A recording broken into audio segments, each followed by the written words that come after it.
masts that seemed to scrape the sky. The Windjammer was the largest and one of the most versatile sailing ships ever built.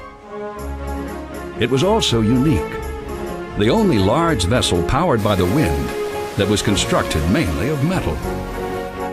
This stout design, along with its myriad sails, made it perfectly suited for carrying cargo and passengers thousands of miles over often treacherous seas, all during the late 19th and early 20th centuries, when the world was experiencing a period of unprecedented growth and industrial development.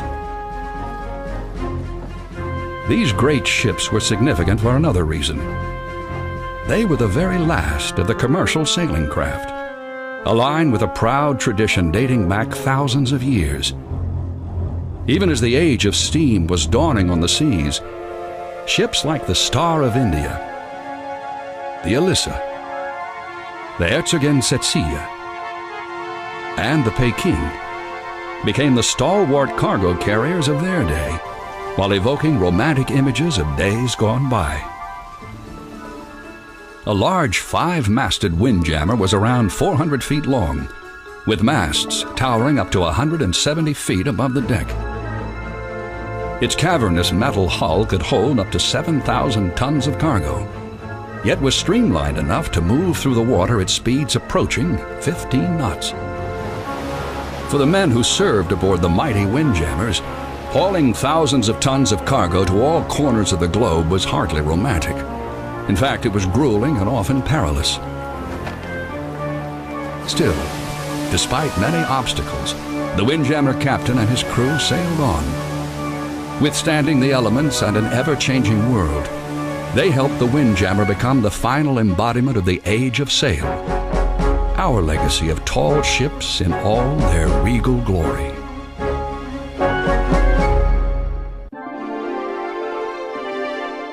Breaking the horizon with its clouds of sails, one of the rarest sights on the oceans today is a large sailing ship. But this one has become a familiar sight along the eastern seaboard of the United States and around the world. She is one of the most famous windjammers still plying the seas, the Coast Guard training ship Eagle. Built as the Horst vessel in Hamburg, Germany in 1939, she was transferred to the United States Coast Guard following World War II. On her decks and among her soaring masts, generations of Coast Guard Academy cadets have been exposed to the extraordinary rigors and high level of teamwork that it takes to operate a large sailing ship like the Eagle. Training like this helps prepare these cadets for the challenges and hardships they will face during their service in the Coast Guard. But it also does something more. It steeps them in the rich heritage of sail. A heritage that is shared and nurtured by a handful of other windjammers around the world. Among these is the Star of India in San Diego, California. While the Eagle was one of the last windjammers ever built, the Star was among the first. Launched at the Isle of Man on November 14, 1863, just 5 days before President Abraham Lincoln delivered the Gettysburg Address, she was originally named the Euterpe, for the Greek muse of poetry and music. She was also something of a curiosity. Unlike most sailing vessels of the day, she had an iron framework and hull. 205 feet long, 35 feet wide, and with a hold 23.5 feet in depth, her mainmast rose 125 feet above the deck. She displaced approximately 2,250 tons and could carry 1,200 tons of cargo. These dimensions made her considerably smaller than many later windjammers, yet her significance in historical terms would be far greater than her size or type of construction. She would go on to have a long and distinguished career, first as the Euterpe, then as the Star of India, a career that spanned the entire era of windjammers. Like other metal sailing ships of her kind, the Euterpe's many accomplishments are undeniable. But the term windjammer itself is somewhat more controversial, since it doesn't refer to any particular hull shape or configuration of sails. Windjammer is a word that sailors don't like very much because, as members of any highly technical profession, people tend to like words that mean something specific. And windjammer is a pretty generic word, which is one of the reasons perhaps why it's so useful and why it's survived. But initially, I think the consensus is that it was a derogatory term utilized by the crews of steamships. Historians have speculated that the word stems from an incident in which the men aboard a steamship derisively jeered a windjammer's crew as they attempted to jam their ship's sails around to capture the wind. But the sailors who manned these towering vessels quickly embraced the name, transforming it into an emblem of pride rather than shame.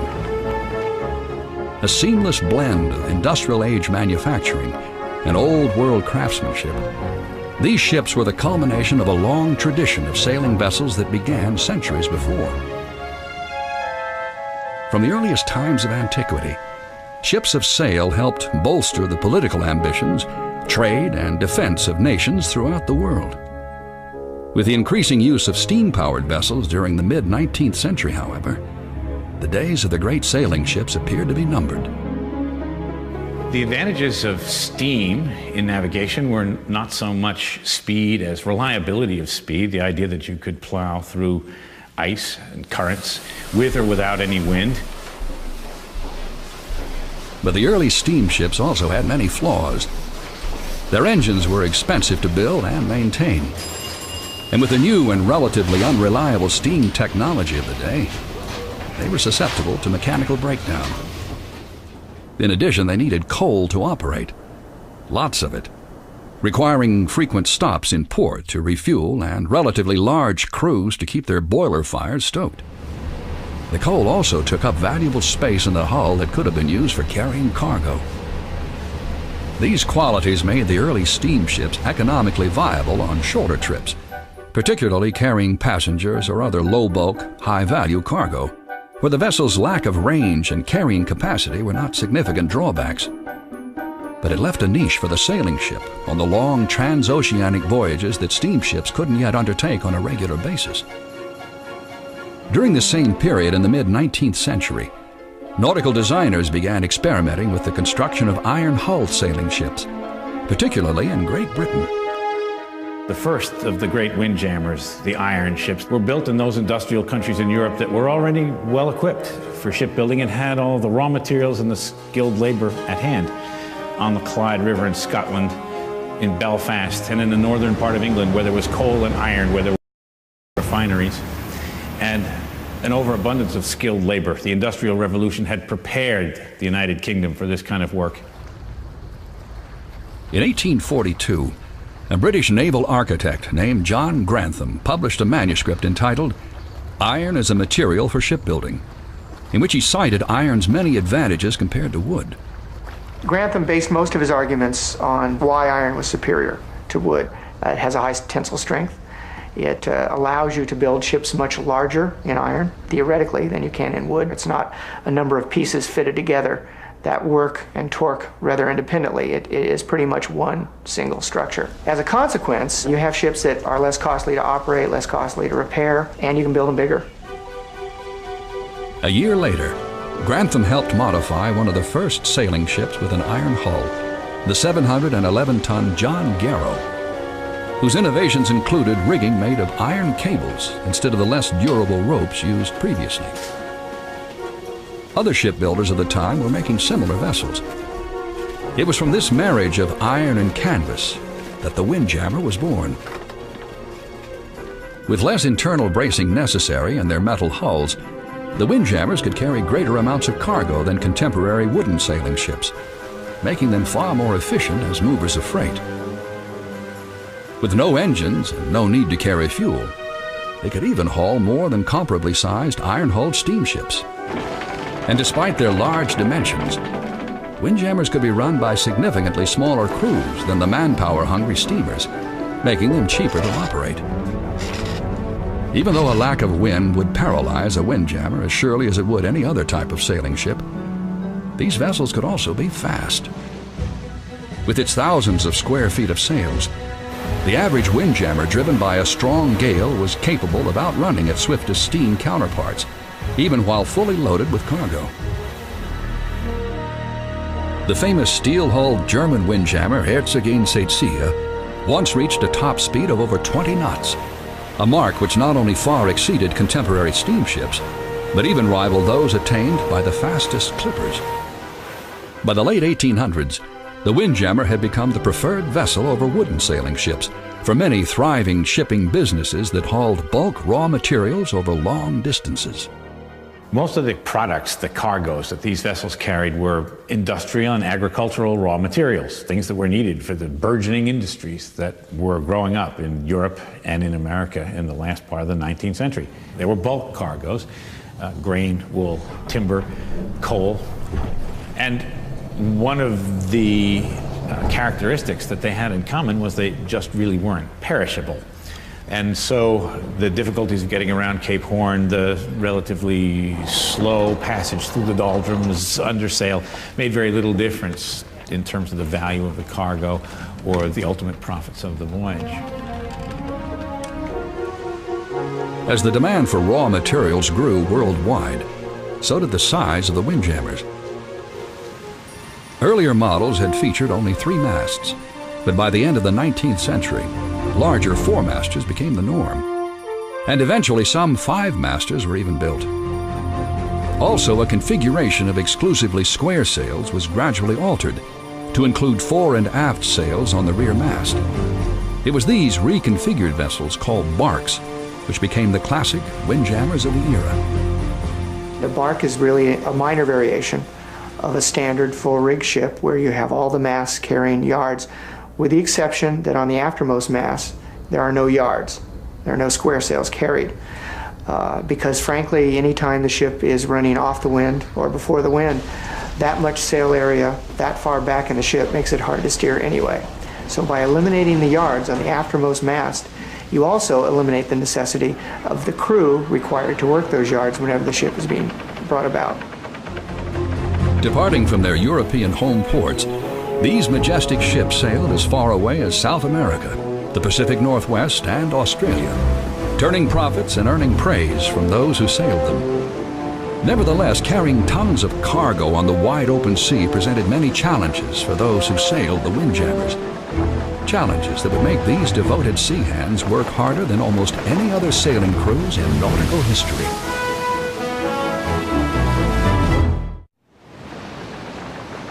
For the captain and crew of a windjammer, carrying tons of valuable cargo over thousands of miles of unpredictable ocean was a grueling and often dangerous task. Raging seas could toss even the largest windjammers about like planks of wood. This often resulted in hazards such as shifting cargo, which could not only damage the goods, but cause a vessel to capsize. All of these potential hazards with these huge bulk cargoes could sink a ship. Due care had to be taken with preserving the cargoes in that sense. And so a high level of expertise was very often required, merely in just loading the cargo. As a precaution, every windjammer captain rigorously drilled his crew for the moment a tempest would hit. Even on the fairest days, the crew undertook numerous precautionary chores to help keep the ship secure, including waterproofing decks, balancing freight, and securing safety lines.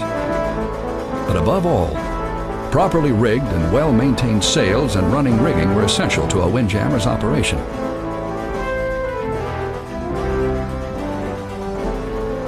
If a storm was imminent, a ship's fair-weather sails had to be replaced immediately with heavy-duty canvas.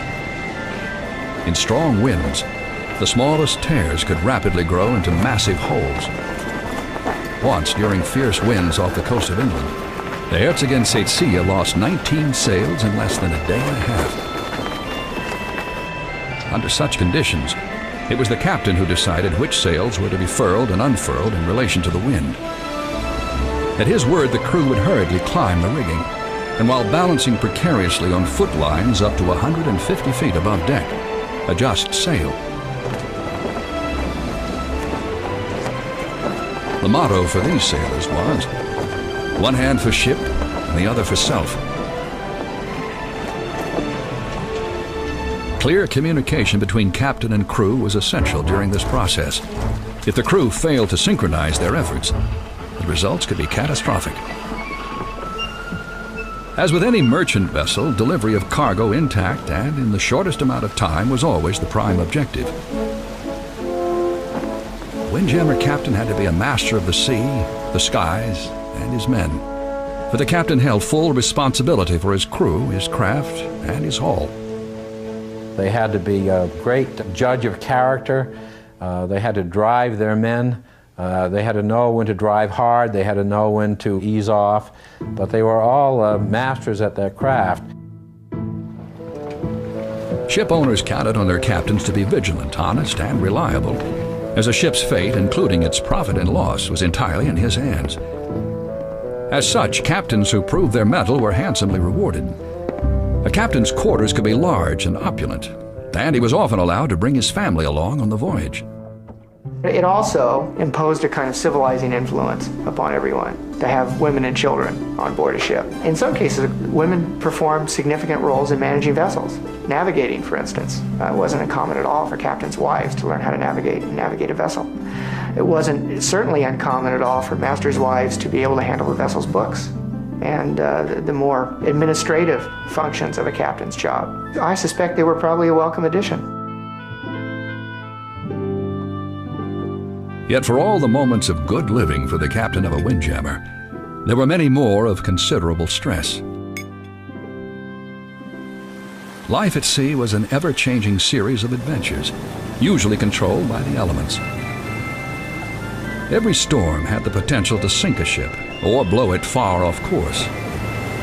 And nowhere was this more likely than at the southernmost tip of South America, where the Atlantic meets the Pacific at Cape Horn, an unavoidable obstacle on the trade routes between Europe and the Pacific. That region of the world is known for violent, almost continuous gales and severe storms. What compounds the problem is that there's no large landmass there to break up the run of seas, which continue right around the world. So they reach gigantic sizes. And as a consequence, it's the one spot of the world most feared and most dreaded by mariners, and had been so since the first attempts to get round it, extending back to the 16th century. The arduous journey of the three-masted bark British Isles epitomized the struggles the windjammers encountered in these waters. In June 1905, Captain James Platt Barker and his crew of 20 embarked on the Isles for a voyage from Wales to Chile, delivering some 3,500 tons of coal. Nearly 2 months later, they passed Cape Horn going west during surprisingly moderate weather. However, within days, the temperature and barometer dropped sharply. Hurricane-force winds drove the Isles eastward, back past Cape Horn, then south towards Antarctica. During the ordeal, one man was washed overboard to his death. 30 days later, the initial storm was over, but the winds were still strong enough to have pushed the ship within 100 miles of the Antarctic Circle. Huge icebergs loomed dangerously near the beleaguered windjammer, sending her frostbitten crew into a panic. The ship's first mate brashly suggested that Barker had erred by not running for the safety of the nearby Falkland Islands when the storm first hit. But Barker was a fiery and stubborn man. He made it clear at pistol point that he alone was in control and that the voyage would not be abandoned. Unfortunately for Barker and his crew, the first storm they endured was like a summer breeze compared to what awaited them.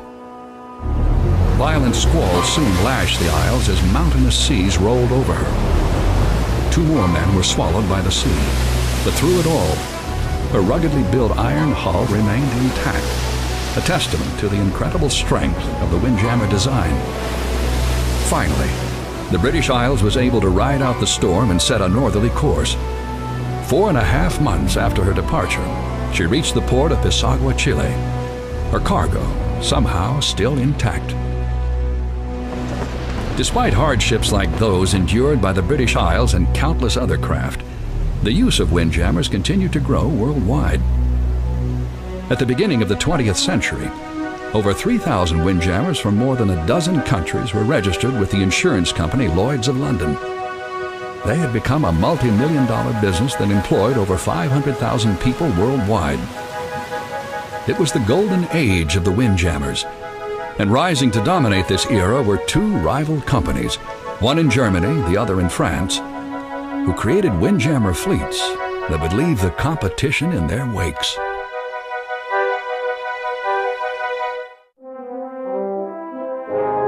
In 1825, an eccentric entrepreneur from Hamburg, Germany named Ferdinand B. Leitz started a firm to export silk hats to South America. By the middle of the century, he was joined by his son Carl, and they began expanding their business. Using their own ships, they profited handsomely and diversified into exporting a variety of materials to overseas markets. As their shipping volume increased, so did the size of their ships. In 1856, Carl ordered the construction of a new 140-foot windjammer, the company's first.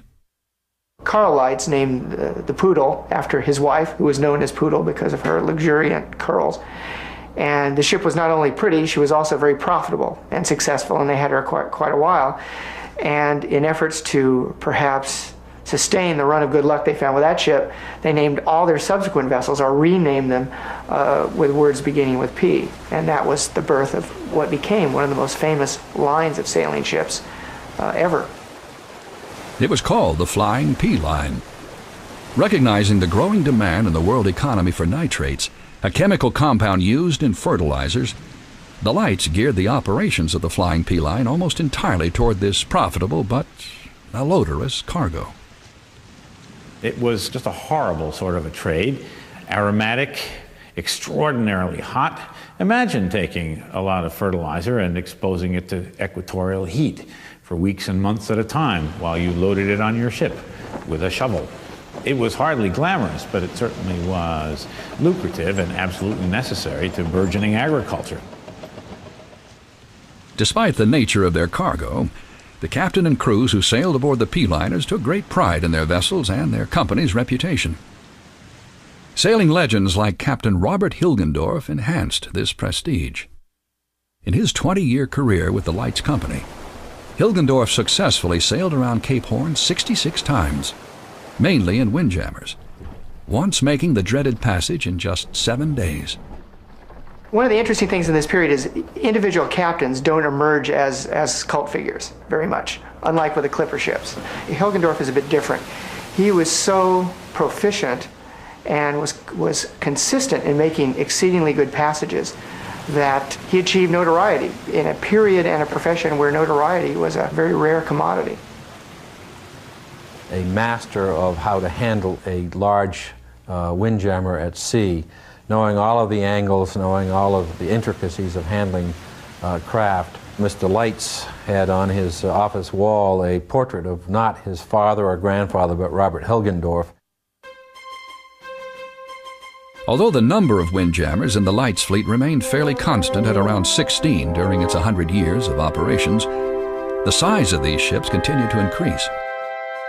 In 1895, the Leitz built their first 5-masted ship, the Potosi, which made an instant name for itself because of its surprising speed. The average duration for a run to Chile from Hamburg was around 80 days. The Potosi, under Captain Hilgendorf, did it in 66. Yet the greatest of the P-liners was still to come. In 1902, the Leitz Company unveiled the biggest and most advanced windjammer yet, the mighty Preußen. Known as the Queen of the Seas, she was a giant, a superbly crafted ship that would set new standards in windjammer design.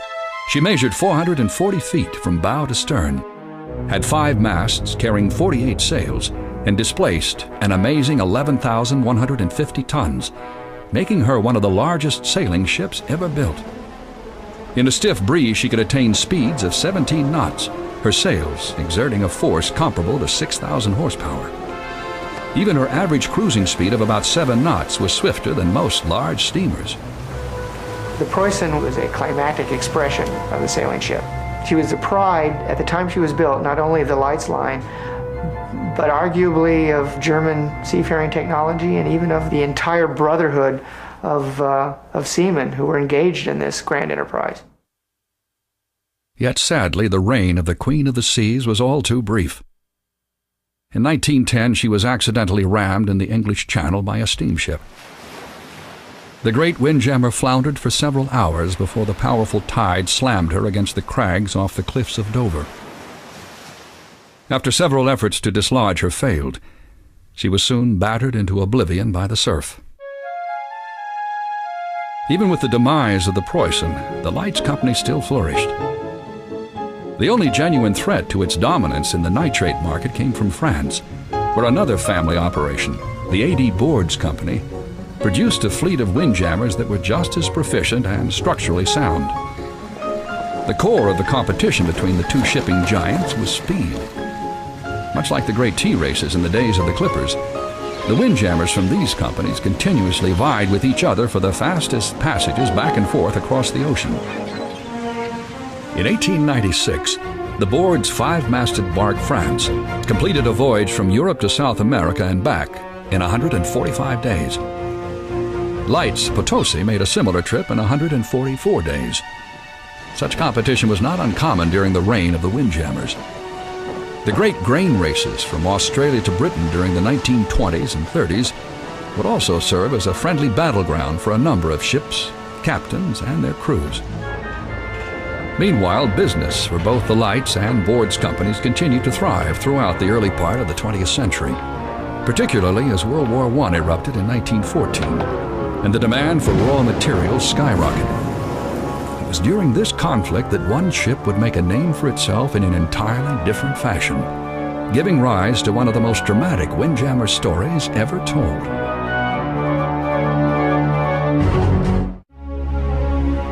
At the beginning of World War I, the German Imperial Navy found itself in a quandary. The powerful British Royal Navy was blockading its fleet in their home ports, making it virtually impossible for any of Germany's surface warships to launch attacks on Allied military or commercial vessels. The German situation on the eve of World War I was the same situation of any second-class power when confronted by a nation that has command of the sea, which Britain had with the Royal Navy. And that was to embark upon what was called a guerre de course, that is, warfare upon trade. German U-boats were able to elude the blockade, but because of their limited fuel capacity, their strikes were largely confined to areas around the nearby British Isles. Any long-range surface raiding would have to be carried out by specially modified and camouflaged merchant vessels that could sneak through the British cordon to attack Allied shipping in distant waters. It was in this role that the windjammer secured its place in naval history. For in its robust and elegant form, one man saw the makings of a stealthful and deadly warship. His name was Count Felix von Luckner of the Imperial German Navy. Von Luckner had sailed on windjammers as a teenager. He realized that these numerous vessels were unassuming, yet fast and large, and that their metal construction would allow them to withstand barrages that would shatter wooden ships. At the outset of the war, he suggested his plan to Kaiser Wilhelm, who dismissed it as preposterous. Von Luckner responded that therein was the very reason it would work. The British would never suspect something so implausible. The Kaiser was finally persuaded, and von Luckner was given permission to secure and modify a windjammer that would become notorious as the Raider Sea Adler, or Sea Eagle. In addition to installing a supplemental diesel engine, workmen also mounted two powerful cannon which were concealed on deck. The vessel's cargo hold was so immense that von Luckner was able to build secret panels and passageways so the German sailors could rush out of hiding on the deck if necessary. Von Luckner was so convinced that this project would work that he even allocated space behind fake walls to serve as a holding area for up to 400 prisoners. The difference between a U-boat and what it could do and the Sea Adler and what it could do was the Sea Adler could actually evacuate everyone on the merchant ship, hold them as prisoners until they could land them at a neutral port, and sink the steamer. And that wasn't sufficiently offensive to risk bringing other countries into the war. Since von Luckner had learned to speak Norwegian fluently during his many travels, he decided that the windjammer's cover would be as a Norwegian merchant carrier. Dressing the part, he went to extraordinary lengths to disguise both his ship and his personally selected 60-man crew. He even appointed one of his youthful sailors to portray his wife, Josephine, in the event they were boarded. From the moment she took to the sea in 1916, the refurbished windjammer proved successful in her deception. Lulled by the ship's graceful appearance, Allied vessels allowed her to come near, where she would reveal her hidden guns and demand the ship's surrender. The ruse worked time and time again. He captured American vessels, French barks, British barks, and in each and every case, he would put a shot across the bow, then he would interview the captain and tell him what he intended to do. When the vessel finally hove to and surrendered, he would bring the people on board his vessel and then, of course, plant the charges and sink the ship. Von Luckner reveled in his success. Nevertheless, he made sure that the crews of the Seeadler's victims were treated more as guests than prisoners. He drank champagne and cognac with them, and even provided books, playing cards, and phonograph records. Von Luckner was a German aristocrat, as opposed to the standard run of German merchant officers who tended to be more middle class. He was raised and bred to be a gentleman, and he carried his role out in the same vein that Francis Drake had several centuries earlier, creating a reputation for being hospitable and gracious to his guests while he had them, and pursuing his version of warfare with the maximum amount of gentility as circumstances allowed. By 1917, the Seeadler had destroyed 14 vessels on a 7-month hunt that had taken her 30,000 miles into the mid-Pacific. Ironically, several of the ships she sank were merchant windjammers. Yet throughout these triumphs, only one Allied sailor was killed. Von Luckner possessed a sense of chivalry that seemed to belong to an earlier era, just like his tall and regal ship. He had a swagger, he was an actor, he attracted people to him. There's no question that he was the last of the great sea raiders. On August 2nd, 1917, the hazards of the sea finally accomplished what the Allied navies could not. The Seeadler ran aground on an uncharted reef near the Society Islands. Foreseeing his own eventual capture by Allied navies, von Luckner reluctantly ordered his vessel be set ablaze, rather than see it fall into enemy hands. With her demise came the end of an age. It was the last time that a large sailing vessel would serve as an active warship in a major navy. World War I had taken its toll on the merchant windjammers as well. The Bordes Company of France lost nearly half its fleet of 46 active vessels in the conflict. And with advancing technology making steamships far more economical to operate, there seemed little sense for ship owners to replace the lost barks with new windjammers. Yet across the Atlantic in America, there was still one proud vessel that continued to resist the effects of time and the elements. One that would endure to become a standard bearer for all the windjammers that followed her.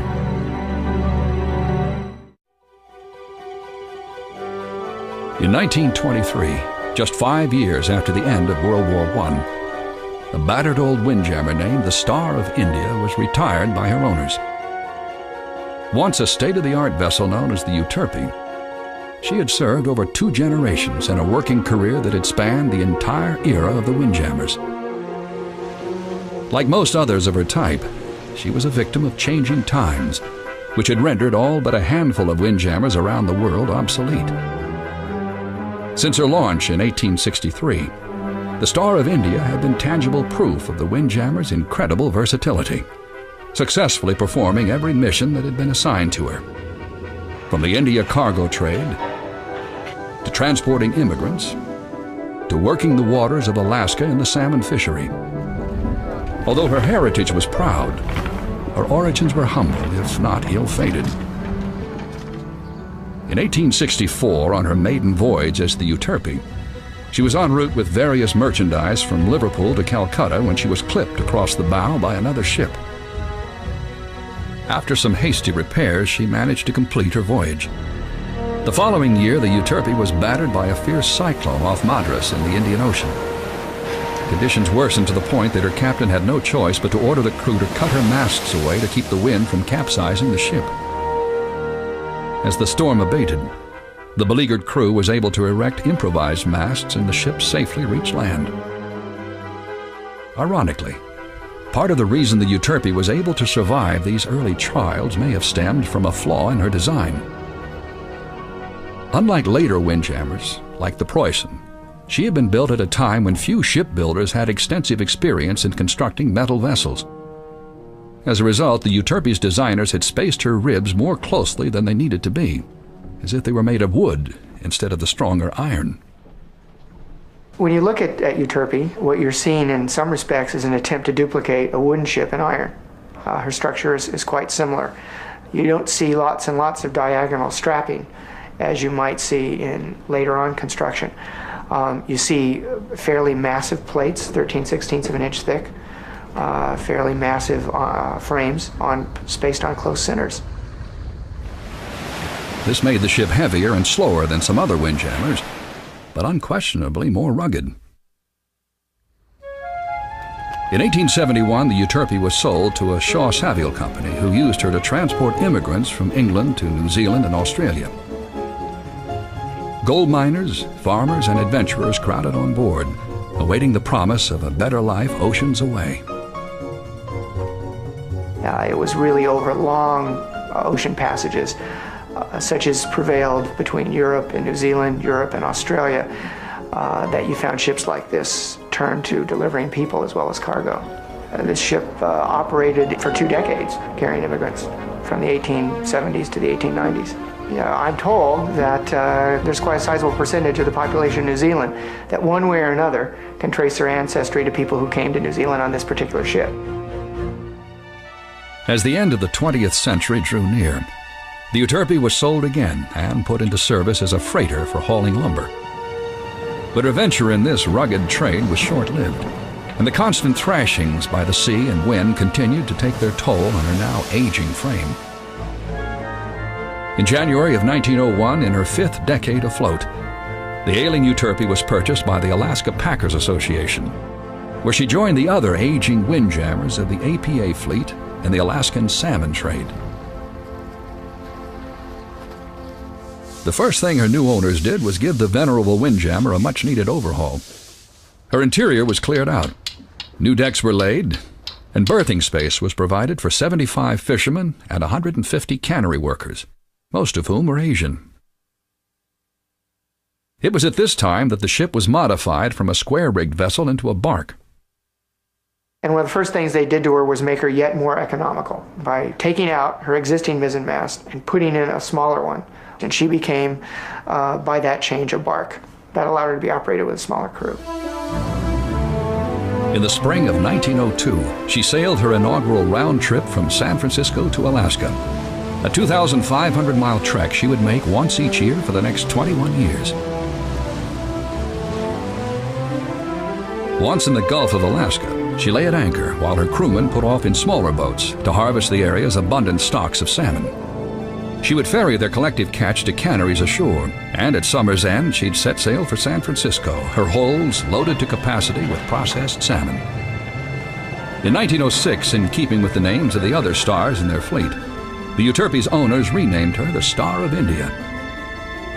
But by 1923, the venerable star had finally outlived her usefulness. As to whether she was worn out, she was probably less economical by virtue of not being as big as some of the others. And therefore, the economy of scale was no longer in her favor. And being one of the older ships, she was certainly a candidate for replacement. Many of her sister ships in the APA line were sold, ultimately to be replaced by a fleet of steamers. As for the Star of India, she sat idle, destined either for the scrap yards or obscurity. But fate would smile on her once again. In 1926, the Zoological Society in San Diego bought her for $9,000, intending to transform her into a floating aquarium. To take an old ship that was an everyday item, bring her here and set her up as a museum was a bold step. And apparently it was too bold because shortly after that the Depression came along and there was no longer the wherewithal to be able to engage or embark on a project like that. Ships like this are very labor intensive. Even just sitting, they take an enormous investment to keep up. She became something of a curiosity cabinet on the waterfront and a derelict and also something of an embarrassment. The Star remained idle in San Diego Harbor for decades, time and neglect accelerating her decline. But in 1957, the highly regarded Australian windjammer captain and author, Alan Villiers, visited San Diego and saw the Star in her dilapidated state. Dismayed by the lack of attention being given to one of the last of history's great ships, he urged San Diego citizens to preserve her. community responded almost immediately with donations of money and materials. Carpenters and other craftsmen volunteered their services, and new life was breathed into the Star.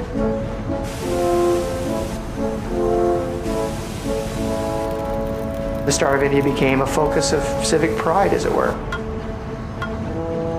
Initially, there was some question as to whether the ship was preservable. By the late 1960s, the question was whether you take this priceless artifact out and risk it at sea. That question was answered on July 4th, 1976, over 50 years after her retirement. Amid the tumult of America's bicentennial celebration, with hundreds of thousands of well-wishers gathered on shore and on boats, the grand old Windjammer sailed again. Her noble appearance was ample reward to her benefactors for the countless hours of hard work they had devoted to her. The Star of India now rests at the waterfront in San Diego, a lasting tribute to the rich heritage represented by these unique vessels. Being part of a large number of people that care a tremendous amount about this ship and taking care of her is a source of immense satisfaction. Making her accessible to people, making her story understandable, seeing the parade of people of all ages come on board and recognize what they're on, the unique nature of her, and just become part of her story. It's immensely rewarding, and I can't imagine, no matter what I do after this, or could do after this, that would ever give as much satisfaction or ever be as great an honor as being able to say I take care of this ship on a day-to-day basis. The Star still takes to the sea on occasion, a magnificent reminder of one of the most remarkable kinds of ship ever driven by the wind. Sailing vessels have always exhibited a personality all their own, and no ships expressed this more beautifully than the Windjammers. There's no experience like being on a big windjammer when she's really got a bone in her teeth and she's moving along at that tremendous rate of speed. The sound is indescribable. The sound of the wind in the rigging, everything being bar-taut with strain, and of course when you go into the bow and then over onto the bowsprit and you look at that enormous bow wave and you hear this crashing of the sea as the vessel shoulders its way through, it's the most awesome experience of my life. John Masefield called them tall ships, the poet laureate of England.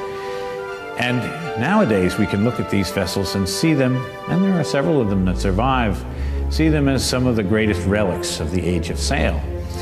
It's arguably the case that the Star of India in San Diego and the Alyssa in Texas, both of them windjammers of this latter age, are among the greatest of the ship restorations, certainly the loftiest and the largest. Well done, the pride of their local cities, because we've come to see them as the swan song of a great age, the very last of their kind. With their rippling sails lofting above the spray, the windjammers that still ply the oceans are masterpieces of artistry and efficiency. Mighty vessels that represent the zenith of an era. It is an era that will live on through these proud and stately iron ladies of the sea.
$7,000 tons of cargo. yet was streamlined enough to move through the water at speeds approaching 15 knots. For the men who served aboard the mighty Windjammers, hauling thousands of tons of cargo to all corners of the globe was hardly romantic. In fact, it was grueling and often perilous. Still, despite many obstacles, the Windjammer captain and his crew sailed on. Withstanding the elements and an ever-changing world, they helped the Windjammer become the final embodiment of the age of sail, our legacy of tall ships in all their regal glory.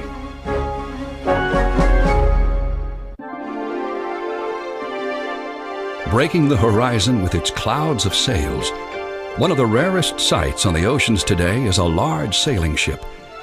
But this one has become a familiar sight along the eastern seaboard of the United States and around the world. She is one of the most famous windjammers still plying the seas, the Coast Guard training ship Eagle. Built as the Horst vessel in Hamburg, Germany in 1939, she was transferred to the United States Coast Guard following World War II. On her decks and among her soaring masts, generations of Coast Guard Academy cadets have been exposed to the extraordinary returns would be far greater than her size or type of construction. She would go on to have a long and distinguished career, first as the Euterpe, then as the Star of India, a career that spanned the entire era of windjammers. Like other metal sailing ships of her kind, the Euterpe's many accomplishments are undeniable. But the term windjammer itself is somewhat more controversial, since it doesn't refer to any particular hull shape or configuration of sails. Windjammer is a word that sailors don't like very much because, as members of any highly technical profession, people tend to like words that mean something specific. And windjammer is a pretty generic word, which is one of the reasons perhaps why it's so useful and why it's survived. But initially, I think the consensus is that it was a derogatory term utilized by the crews of steamships. Historians have speculated that the word stems from an incident in which the men aboard a steamship derisively jeered a windjammer's crew as they attempted to jam their ship's sails around to capture the wind. But the sailors who manned these towering vessels quickly embraced the name, transforming it into an emblem of pride rather than shame. A seamless blend of industrial-age manufacturing and old-world craftsmanship, these ships were the culmination of a long rigors and high level of teamwork that it takes to operate a large sailing ship like the Eagle. Training like this helps prepare these cadets for the challenges and hardships they will face during their service in the Coast Guard. But it also does something more. It steeps them in the rich heritage of sail, a heritage that is shared and nurtured by a handful of other windjammers around the world. Among these is the Star of India in San Diego, California. While the Eagle was one of the last windjammers ever built, the Star was among the first. Launched at the Isle of Man on November 14, 1863, just 5 days before President Abraham Lincoln delivered the Gettysburg Address, she was originally named the Euterpe, for the Greek muse of poetry and music. She was also something of a curiosity. Unlike most sailing vessels of the day, she had an iron framework and hull. 205 feet long, 35 feet wide, and with a hold 23.5 feet in depth, her mainmast rose 125 feet above the deck. She displaced approximately 2,250 tons and could carry 1,200 tons of cargo. These dimensions made her considerably smaller than many later windjammers, yet her significance in historical terms, masts that seemed to scrape the sky. The Windjammer was the largest and one of the most versatile sailing ships ever built. It was also unique, the only large vessel powered by the wind that was constructed mainly of metal. This stout design, along with its myriad sails, made it perfectly suited for carrying cargo and passengers thousands of miles over often treacherous seas, all during the late 19th and early 20th centuries, when the world was experiencing a period of unprecedented growth and industrial development. These great ships were significant for another reason. They were the very last of the commercial sailing craft, a line with a proud tradition dating back thousands of years.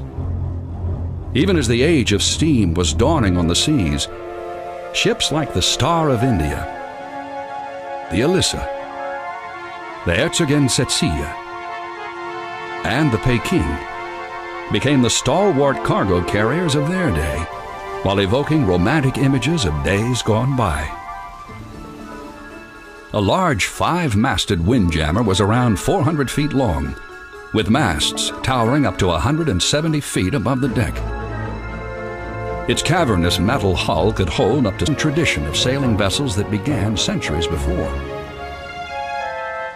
From the earliest times of antiquity, ships of sail helped bolster the political ambitions, trade, and defense of nations throughout the world. With the increasing use of steam-powered vessels during the mid-19th century, however, the days of the great sailing ships appeared to be numbered. The advantages of steam in navigation were not so much speed as reliability of speed, the idea that you could plow through ice and currents with or without any wind. But the early steamships also had many flaws. Their engines were expensive to build and maintain.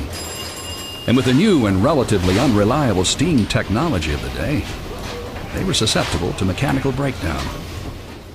In addition, they needed coal to operate, lots of it, requiring frequent stops in port to refuel and relatively large crews to keep their boiler fires stoked.